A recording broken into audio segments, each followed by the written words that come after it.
వలన పొందిన ఈ బహుమానం దేవునిలోనే పెంచాలి, ఇది మన ధర్మం.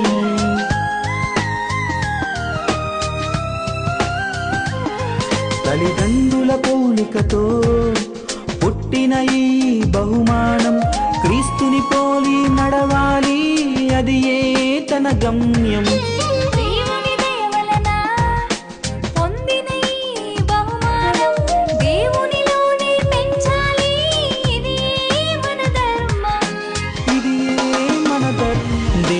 మీరిచ్చిన ఈ బహుమానమే ఒడిలో చేరేనా ఎంతో ఆనందం.